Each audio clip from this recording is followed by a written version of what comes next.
Welcome everyone back to Pommy and Oz. It's the morning after the event, and I don't want to talk about the AFL anymore. We're straight into the VFL. So if you are new around here, please give me a like, give me a subscribe. We're smashing them out, and I can't thank you enough for how much support you've shown me, particularly over the last 3 years. It was 3 years and a couple of days ago we started this little journey together, so I can't thank you enough for the support and your kindness along the way. Let's get straight into it. If you do want to become a member, link is in the description. We're doing a live stream next week, members only. We're going to give away a little care package, I think, but one of these will be part of it. But you can go and buy this. Up until later on today, we have got Anzac is the code for 10% off at the checkout. Some sexy little merch. So let's get straight into it. Sandringham versus Carlton, VFL. Round 5, exciting times, and Carlton had a very tight performance that was probably a little bit of grit and determination, which feels like forever. I've said that about my Blue Boys. The VFL continually surprises. I mean, let's talk about the mighty Saints, the Sandy Dragon Zebras. They should be called the Dragons, I always think. But yeah, it's the Zebras. Or Zebras, if you're American. Jack Billings, he was the star for them. 3 goals, 22 touches, 3 tackles, 7 marks. Jack Billings and Jack Bytel particularly just doing what you expect. Jack Bytel found the ball a hell of a lot of times. Probably went down to the hospital for leather poisoning. Both of them worked industrious for Sandringham. Quite a strong Sandy side. Tom Highmore and Oscar Adams in there. James Van Ness, Pommy and Oz special. He popped up. Was okay, if not mediocre at times. Leo Connolly, Tom Campbell, my boy, Mr. Isaac Kelo. He took his goal well. I really like Kelo. Jack Perris and Max Heath were the AFL boys. He was kind of very similar to Carlton's, but they were a very strong side, very strong around the contest. They made it difficult for Carlton. Particularly around the hit-outs. We didn't really have a recognised ruckman there, but Carlton did incredibly well to win the clearance battle from that. But real fast brand. They were ahead for the majority of the game, almost 3/4 of the game. They were ahead. And the AFL boys were a large part of that. But let's get on to what we're here for, the Bluebaggers. And we'll start with everyone's favourite, and I would say that this show is probably the most important show I'll ever do with the VFL, because if we don't see at least 3 of these boys, we might as well close VFL up. Let's be honest. And Paddy Dow coming out of the blocks like an otter out of the water. 22 kicks, 18 handballs, 5 tackles, 5 marks, 6 clearances, just the behind, 6 inside 50s.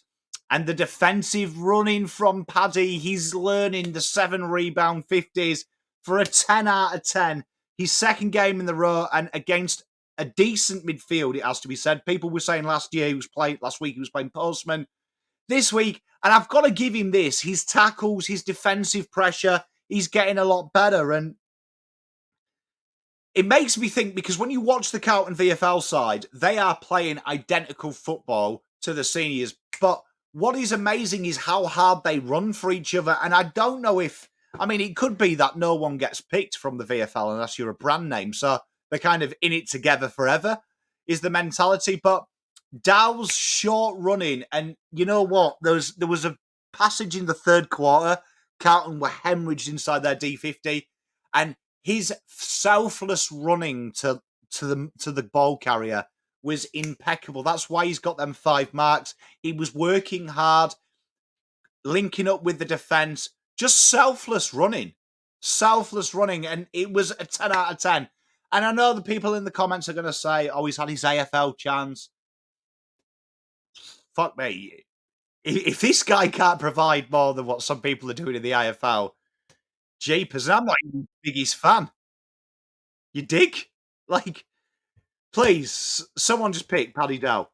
Just pick Paddy Dow, please, for the love of all things fair and holy. Up next, Lockie Fogarty playing at high half forward, pinch hitting in the midfield. The 15 kicks, 13 handballs.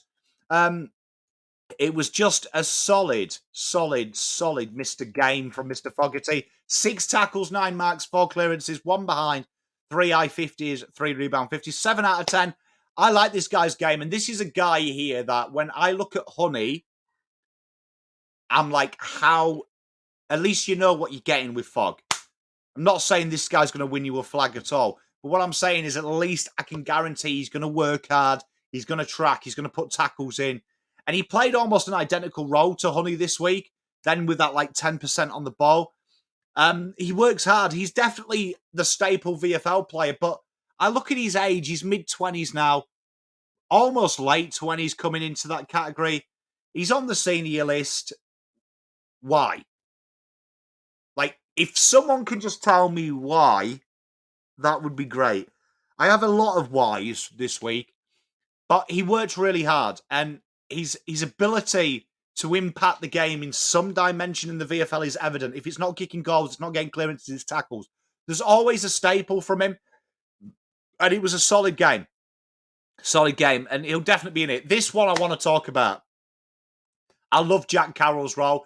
He was kind of the inverted Fog. Really on the ball, really looking to link up, slotted out wide, went across half forward, kicked his snag, 19 kicks, 18 handballs. Notice that there's a lot of handballs in this, because when they get the ball and we transition, the short kicks come. That is their one wood. That is their strength. They're playing in their safety zone. When they go kicking long, this is where it is. And people criticise Jack Carroll's kicks, but that's okay. But if you're asking him to kick 30 metres and thread it through an iron needle, that's on you. If you play to his strengths, short, sharp, that's why his numbers were warped in his draft year, because of how he played, because he played to his strengths. The 3 tackles, the 5 marks, worked incredibly hard on defensive transition. 5 clearances, 1 goal, 4 inside 50s, 2 rebound 50s, 8 out of 10. Love Jackie Carroll's game. He's really got that ability to find space. He has a real good understanding of where he is in a big oval. And that is really impressive for him. I really like Jackie Carroll's game. Then we go to Lockie Plowman. Good to see him back in the VFL, because I think that he's like the benchmarker of what you've got to improve on to get in the AFL. We know this guy's played a lot. 11 kicks, 8 handballs, a more traditional game for him. 2 tackles, 8 marks, 1 clearance, 1 goal. He took his goal well. He got ahead of his man. 2 inside 50s, 3 rebound 50s, a 7. It was really solid. And the fact that he's not playing as an intercept marker actually made me happy, because sometimes I look at the VFL and go, well, if this guy's not playing in the seniors, why is he playing that role? Real staple, real rock down there. You could see his leadership qualities as well. He kept pulling players aside and having a chat to them. It was a good, solid game for Mr. Plowman. Jackson Binns, what a player. 25 kicks, 4 handballs, 10 marks. His defensive transition is insane. 0 tackles, 0 clearances, 1 goal, 6 inside 50s, 4 rebound 50s. The lanes this guy runs and his ability to overlap, which, when do you see overlaps in the seniors? This guy really looks to overlap, particularly with his half forwards. Real aggressive. He gives me shades of Matty Cottrell, but definitely will be better than Matty Cottrell. Has a definite higher ceiling than him. I love everything Binns is about. He's a real industrious player. He really sets up to the task. With the ball in the hand, you can see he's got the confidence to take the game on. He's not going to play slow. He's not going to go backwards, which is beautiful to see.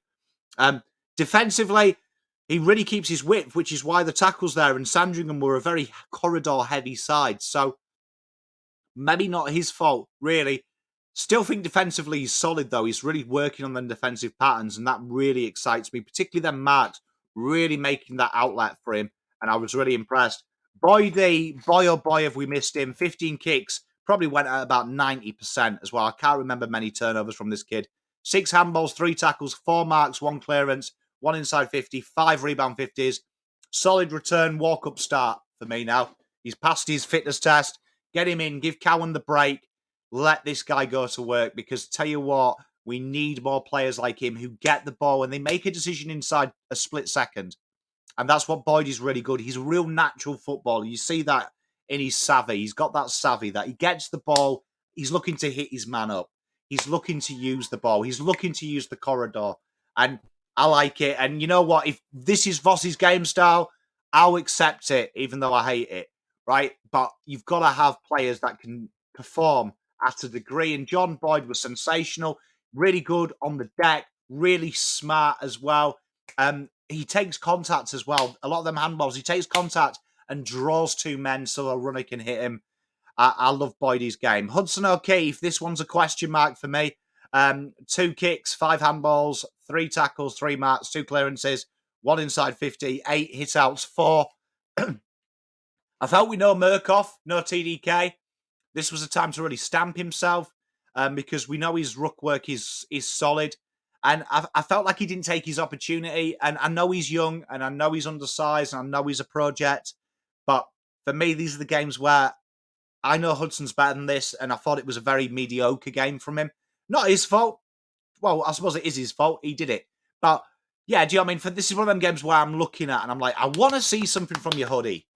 And I felt like he didn't really do himself justice. Decent running at times. When he went forward, he was all right. I felt like we really missed Lemmy this game. I would have loved to have seen Lemmy in this game because I thought there were some real opportunities to take it out on the lead. And we finish with me mate, Big Dom, DA. 7 kicks, 5 handballs, 1 tackle, 6 marks, 1 clearance, 2 inside 50s, 2 hit outs, 4 rating. It was okay. Probably got beat a few times, it has to be said, but I love his endeavour on the mark. I'd love him to get the Lockie Plowman role for a game or two. Give him a bit more ball use, really expose him to that ball use type thing. So it was an okay game, but again, we're getting to this stage now where we've got to start seeing major development for me, and I love Dom, and I can see he's hungry, but I want to see this next layer. It's all right having this pace and this athleticism, but if we're not using it in the right way, it's just something pretty on a paper. And that's the next level I want to see. I want to see endeavour. I want to see the intent and release the shackles a bit, which is probably a good analogy for the entire thing at the moment. But that is the review. Fairly solid performance. I enjoyed a lot of what I saw. There was a lot of things to take out there, particularly their work rate and their teamwork. But the VFL, a few names there that will definitely be hopefully in the selection. I'll see you tomorrow for team selection. The team selection panel. Can't wait for that. So got any questions, throw them out there for us all. But until next time, look after yourself. I'll be live tonight with Terry for about 2 hours. So come and say hi. Peace.